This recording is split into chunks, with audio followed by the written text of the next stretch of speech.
Berita Al-Hijrah 16 Zulhijjah 26 Julai. Banyak negeri dijangka beralih fasa 4 bermula Oktober. Juga proklamasi darurat tidak akan dilanjutkan.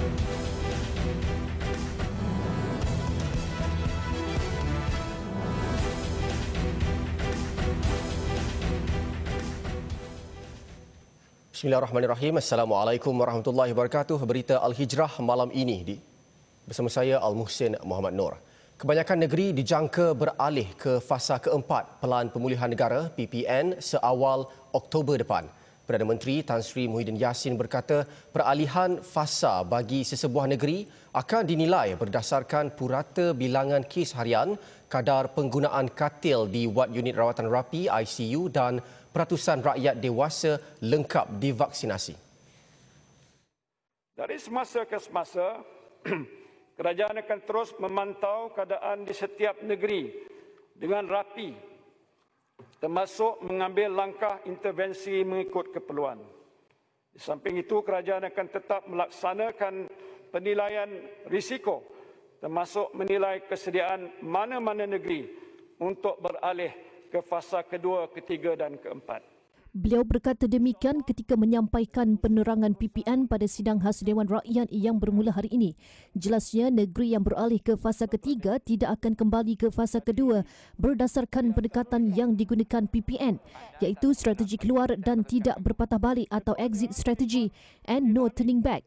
Fasa keempat PPN memperlihatkan aktiviti sosial dan ekonomi dalam suasana norma baharu selaras dengan kadar vaksinasi pada 80% bagi populasi dewasa. Justru kerajaan akan tetap melaksanakan penilaian risiko termasuk kesediaan mana-mana negeri untuk beralih fasa kedua, tiga atau empat. Sementara itu, Ahli Parlimen Jelebu, Datuk Seri Jalaluddin Alias menyuarakan kebimbangan terhadap peningkatan kes COVID-19 di 8 negeri yang telah beralih ke fasa kedua PPN. Tegasnya, langkah kawalan kesihatan awam serta sokongan kemajuan program vaksinasi di negeri berkenaan wajar dipergiatkan dalam tempoh terdekat bagi mengelak situasi menjadi lebih parah. Apakah langkah-langkah khusus? Apakah langkah-langkah khusus yang diambil oleh pihak kerajaan untuk pastikan supaya penularan dan pertambahan kes di negeri-negeri fasa 2 ini tidak bertambah ataupun kita boleh sekat tentang penularan ini. Walaupun Menteri Kewangan, Menteri Kesihatan pada 14 dan 16 Julai telah buat keputusan termasuk statement daripada Yang Amat Berhormat Perdana Menteri bahawa tidak mungkin fasa ini beralih kepada fasa pertama. Kebimbangan sama turut disuarakan berdasarkan kemampuan sektor perkhidmatan kesihatan negara untuk bertahan sepanjang pandemik COVID-19 melanda negara. Sementara itu, beliau menjelaskan bahawa sudah tiba masanya hospital kerajaan bekerjasama dengan hospital swasta sepenuhnya dalam usaha memperkukuhkan sistem kesihatan dalam membendung penularan COVID-19 di Malaysia. Beliau berkata demikian dalam sidang khas Dewan Rakyat petang tadi. Kerajaan membuat keputusan untuk tidak menyambung proklamasi darurat yang akan tamat pada 1 Ogos depan. Menteri di Jabatan Perdana Menteri Datuk Seri Taqiyuddin Hassan ketika mengesahkan perkara itu berkata, susulan keputusan itu, 6 ordinan darurat yang dikuatkuasakan sebelum ini turut dibatalkan berkuat kuasa 21 Julai lalu. Kerajaan telah buat keputusan berdasarkan kepada perkara 1503 untuk membatalkan semua ordinan darurat yang telah dibuat semasa proklamasi darurat ini. Oleh kerana telah di-revoke, maka isu ungkai ataupun annulment sudah tidak lagi relevan. Justru katanya kerajaan tidak akan menasihatkan Yang di-Pertuan Agong untuk mengisytiharkan proklamasi darurat yang baharu setelah ia tamat 1 Ogos depan. Beliau berkata demikian pada hari pertama mesyuarat khas Dewan Rakyat hari ini. Antara ordinan yang dikuatkuasakan sepanjang proklamasi darurat ialah Ordinan Darurat Kuasa-Kuasa Perlu dan Ordinan Darurat Pencegahan dan Pengawalan Penyakit Berjangkit Pindaan 2021. Negara melaksanakan proklamasi darurat sehingga 1 Ogos depan dalam usaha membendung penularan COVID-19 di Malaysia. Sepanjang tempoh ini, pilihan raya umum PRU maupun pilihan raya kecil tidak akan diadakan manakala Parlimen dan sidang undangan negeri juga ditangguhkan.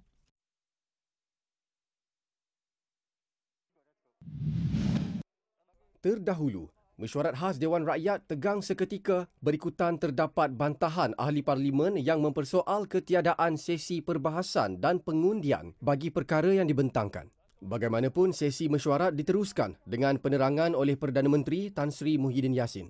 Antara ahli parlimen yang menyuarakan bantahan ialah Ahli Parlimen Langkawi, Tun Dr. Mahathir Mohamad. Sementara itu, Ahli Parlimen Sempurna, Datuk Seri Muhammad Syafiee Abdal turut meminta penjelasan Yang di-Pertua Dewan Rakyat, Datuk Azhar Azizan Harun, sama ada mesyuarat tersebut selaras dengan titah Yang di-Pertuan Agong dan Perlembagaan Persekutuan. Keadaan bertambah hangat apabila Ram Karpal Singh dari Parlimen Bukit Gelugur menyuarakan persoalan mengapa isu berkaitan proklamasi darurat dan ordinan tidak dikemukakan ke Dewan Rakyat. Menjawab persoalan itu, Menteri di Jabatan Perdana Menteri Datuk Seri Taqiyuddin Hassan menjelaskan mesyuarat khas Dewan Rakyat tersebut adalah berdasarkan peraturan mesyuarat dan bukan pertama kali diadakan.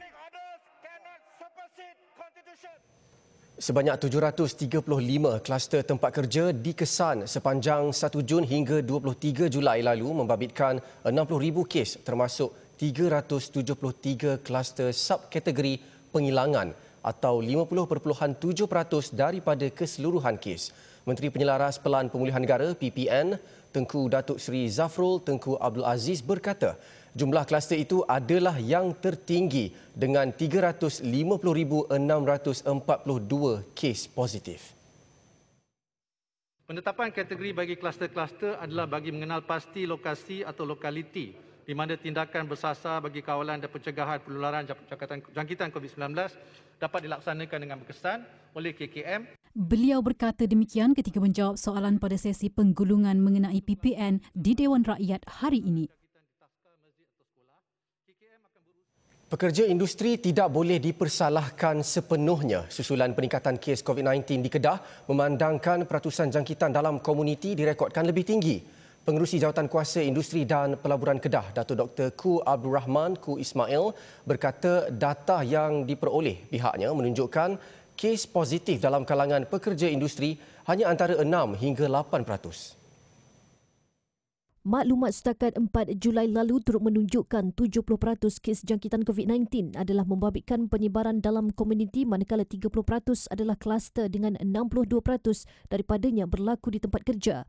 Dan saya lihat perkara ini adalah satu perkara yang amat serius yang perlu diberi perhatian supaya kita dapat mengimbangi antara tanggungjawab kita untuk menghentikan penularan COVID-19 dan juga dari segi nak menjaga pelabur-pelabur kelang-kelang yang begitu banyak di negeri Kedah dengan pekerja-pekerja yang begitu ramai 100,000 orang lebih.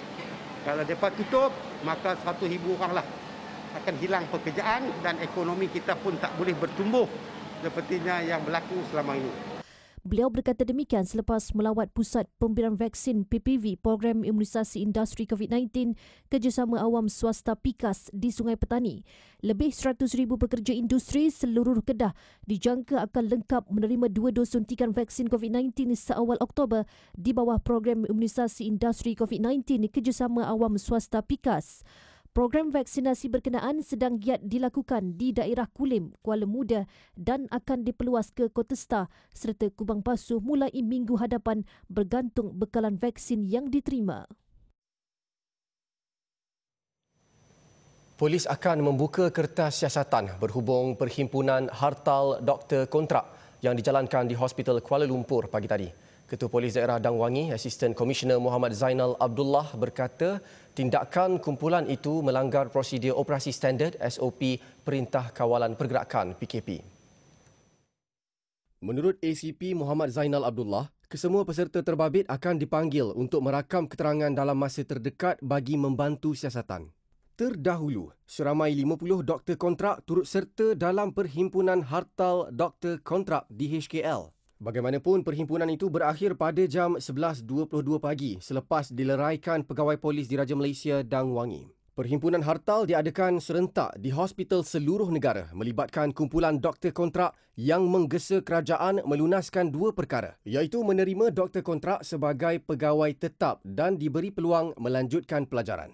Solidariti hartal turut berlangsung di Hospital Sultanah Nur Zahirah secara aman dan tidak mengganggu rutin dan tugasan doktor kepada pesakit. Ketua Pengarah Kesihatan Tan Sri Dr. Nur Hisham Abdullah menerusi catatan di media sosialnya merayu para doktor kontrak agar membatalkan hasrat untuk mengadakan himpunan.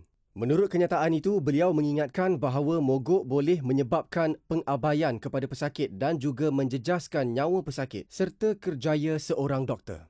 Sebelum ini, Perdana Menteri Tan Sri Muhyiddin Yassin mengumumkan lanjutan 2 tahun kontrak pegawai perubatan, pergigian dan farmasi lantikan kontrak selepas mereka melengkapkan tempoh khidmat wajib. Kabinet juga bersetuju melanjutkan pelantikan secara kontrak untuk tempoh maksimum 4 tahun ke atas pegawai perubatan dan pegawai pergigian yang diterima mengikuti pengajian kepakaran dalam tempoh kontrak 2 tahun pertama.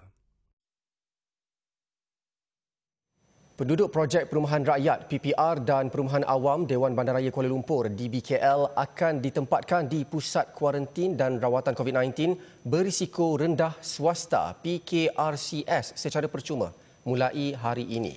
Menterinya Tan Sri Anwar Musa berkata penyediaan PKRCS khas itu tertumpu kepada pesakit COVID-19 dalam kategori 1 dan 2 bagi mengelakkan berlakunya jangkitan dalam kalangan keluarga di penempatan terbabit. 4 PKRCS itu adalah Hotel Royal Chulan, Jalan Conley, Pusat Belia Antarabangsa IYC di Bandar Tun Razak, Ceras, Tamu Hotel Kampung Baru serta Hotel Travelodge City Centre. Tan Sri Anwar berkata bantuan itu diberikan selepas kementerian mengadakan perbincangan dengan pelbagai agensi berkaitan dan memutuskan memindahkan serta menempatkan mereka yang positif di beberapa hotel dikhususkan sebagai PKRCS khas. Operasi untuk memindahkan kira-kira 1,000 pesakit bermula hari ini dan mendapat kerjasama Pusat Penilaian COVID-19 CAC Jabatan Kesihatan Wilayah Persekutuan Kuala Lumpur JKWPKL dan beberapa agensi dan jabatan kerajaan yang berkaitan.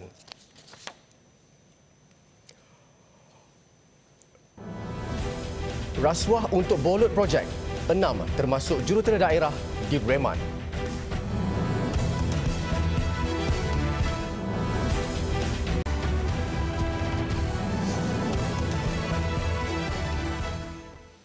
Alhamdulillah bertemu lagi. Sementara itu di Johor, 6 individu termasuk seorang jurutera daerah direman bagi membantu siasatan selepas disyaki memberi dan menerima rasuah. Jurutera daerah yang juga seorang wanita direman 5 hari sehingga 30 Julai manakala baki 5 yang lain sehingga 1 Ogos ini. Antara yang direman 2 penolong jurutera dan 3 kontraktor, kesemua mereka yang berumur antara 31 hingga 44 tahun, diwakili Peguam Ada Hikmah Abu Bakar dan penahanan reman tersebut bagi membolehkan siasatan mengikut Seksyen 17-A Akta SPRM 2009. Jurutera daerah dan 2 orang penolong jurutera itu telah ditahan dalam satu operasi di sebuah daerah di Johor Bahru awal pagi semalam. 3 kontraktor yang terlibat turut ditahan bagi membantu siasatan kerana didakwa merasuah ketiga-tiga suspek bagi mendapatkan projek-projek yang ditawarkan oleh agensi tersebut sejak 2018.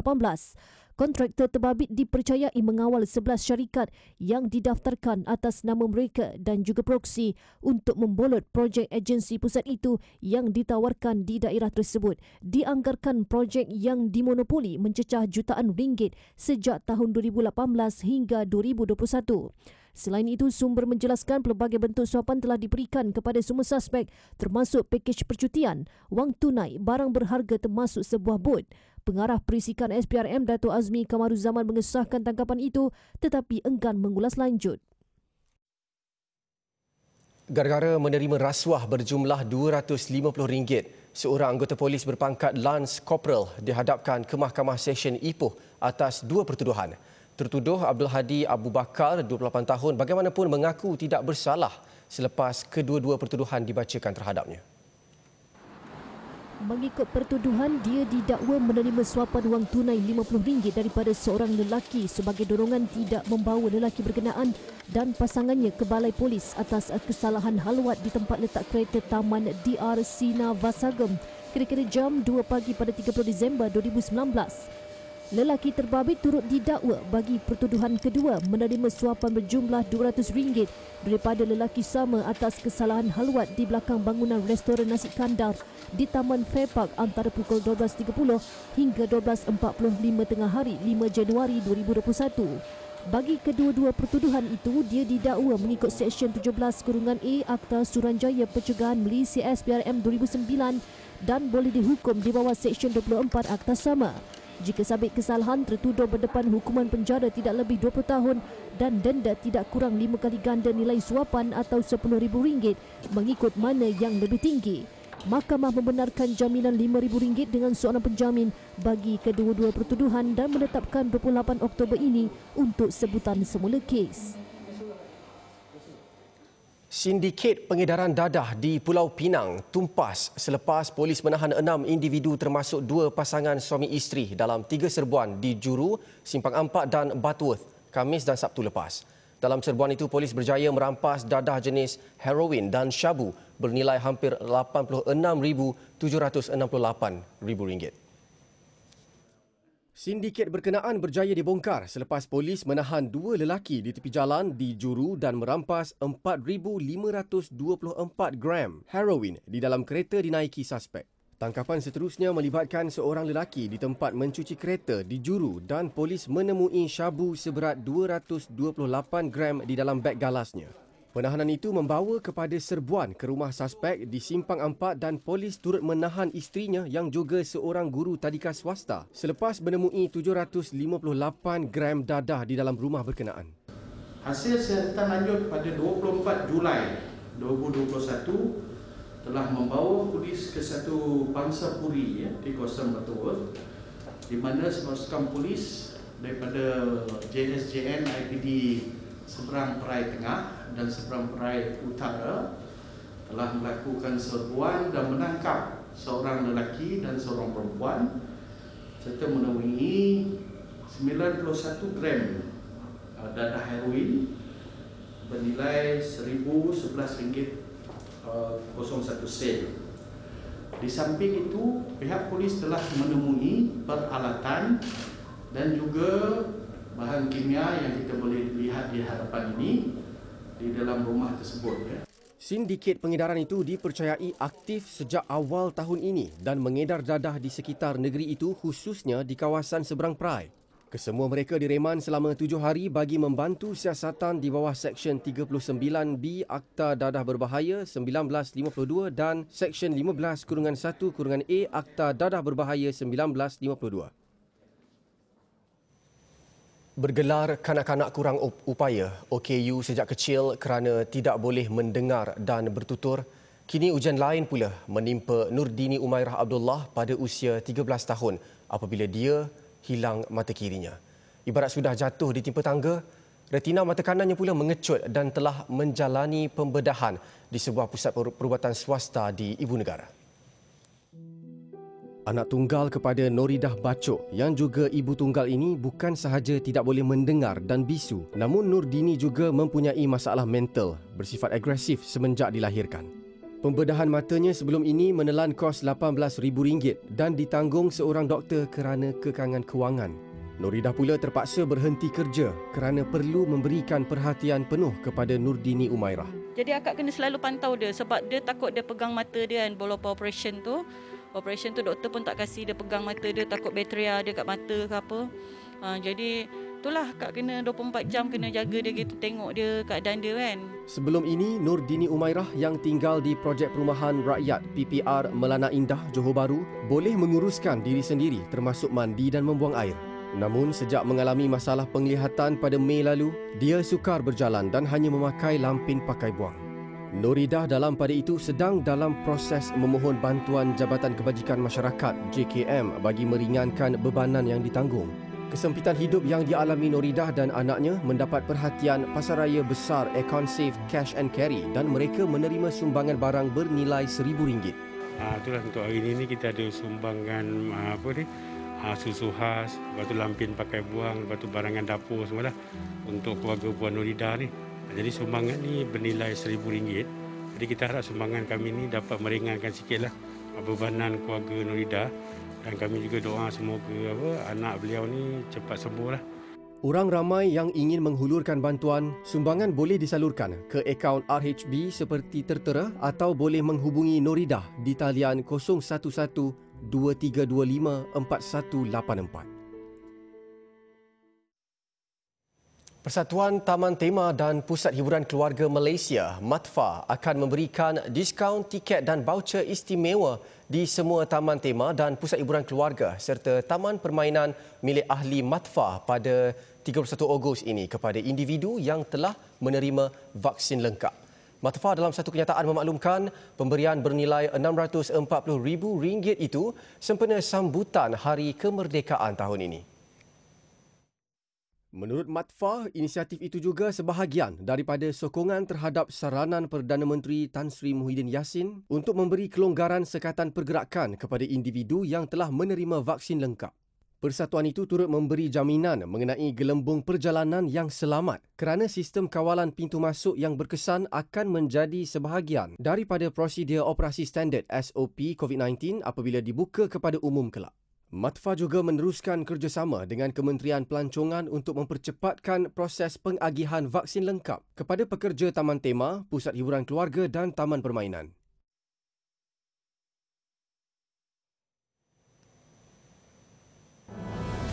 Umrah dibuka kepada jemaah antarabangsa 10 Ogos.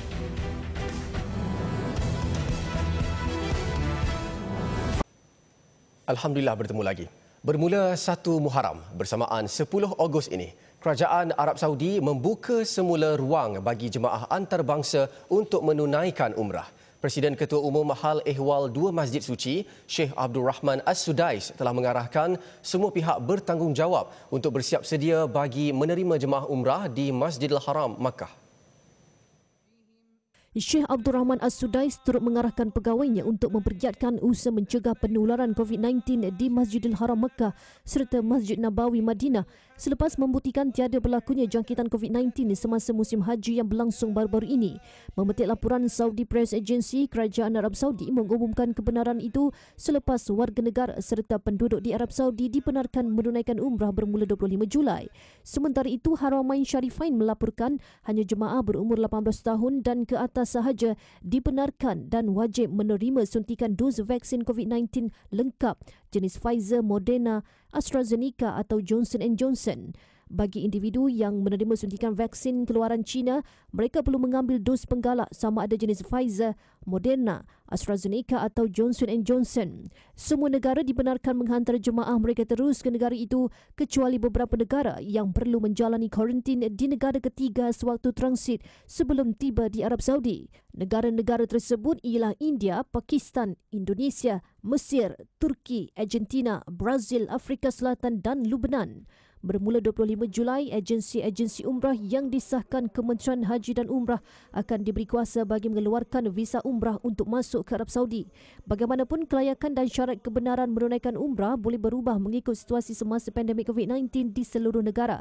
Ibadah umrah pernah ditangguhkan bermula Februari 2020 dengan penutupan Masjidil Haram ekoran penularan wabak COVID-19 di seluruh dunia. Namun, Kerajaan Arab Saudi membuka semula Masjid Suci itu pada Oktober 2020 dengan membenarkan 6,000 orang yang terdiri daripada warga negara dan penduduk negara itu sahaja. Utara Gaza dibedil serangan udara tentera Zionis. Rejim Yahudi mendakwa serangan itu adalah balasan terhadap tindakan Hamas melepaskan belon api yang menyebabkan kebakaran di Israel. Serangan udara rejim Zionis itu mensasarkan kawasan lapang yang menjadi tapak latihan pejuang Hamas di Khan Yunis. Bagaimanapun, tiada kematian mahupun kecederaan dilaporkan. Hamas sebelum ini dipercayai melancarkan belon api ke arah Israel susulan tindakan rejim itu mengurangkan separuh zon menangkap ikan oleh penduduk Gaza iaitu daripada 12 batu nautika kepada 6 batu nautika sahaja. Ia sekaligus menimbulkan kemarahan penduduk Gaza, terutama nelayan yang bergantung terhadap pendapatan daripada sumber perikanan. Israel pada awal bulan ini berjanji akan memperluaskan zon menangkap ikan dengan syarat Hamas perlu menghentikan sebarang bentuk serangan. London ditenggelami banjir susulan hujan dan ribut petir berterusan. Jabatan Meteorologi mengeluarkan amaran cuaca kuning ke seluruh bandaraya itu dan daerah sekitarnya dengan ramalan hujan sehingga 10 cm di beberapa kawasan, iaitu hampir 2 kali ganda purata bulanan bulan Julai. Rakaman video yang dimuat di media sosial menunjukkan beberapa buah bas dan kereta hampir tenggelam terpaksa ditinggalkan di tengah jalan. Datuk Bandar London Sadiq Khan menerusi Twitter berkata, perkhidmatan kecemasan bergelut menangani banjir besar di bandaraya itu dan menasihati orang ramai supaya tidak berjalan atau memandu melalui kawasan banjir. Banjir turut mengakibatkan pengangkutan awam terjejas. Di barat daya London, 3 buah bas 2 tingkat terperangkap di dalam banjir di bawah jambatan rel kereta api. Kesemua penumpang bas terpaksa turun dan meredah banjir. Polis turut memberi amaran beberapa terowong berpotensi untuk ditenggelami banjir dan menggesa orang awam supaya berhati-hati. 9 terkorban manakala 3 lagi cedera parah dalam kejadian runtuhan batu dari sebuah kawasan pergunungan di utara India. Kesemua mangsa yang terkorban adalah pelancong. Insiden berlaku di wilayah Himachal Pradesh. Menurut laporan portal Times of India, ke-9 pelancong itu maut setelah van yang dinaiki mereka dihempap batu besar. 3 daripada mangsa adalah ahli keluarga. Runtuhan batu itu turut menyebabkan sebuah jambatan musnah. Perdana Menteri India Narendra Modi kesal dengan insiden itu dan menawarkan bayaran ex gratia kepada keluarga mangsa yang terkorban dan mangsa yang cedera. Laporan itu tadi mengakhiri berita Al-Hijrah malam ini. Jangan ketinggalan menyaksikan Tijarah 9.30 malam ini dengan topik syarikat kredit komuniti Ahlong berlesen. Saya Al-Muhsin Muhammad Noor. Assalamualaikum warahmatullahi wabarakatuh dan selamat malam.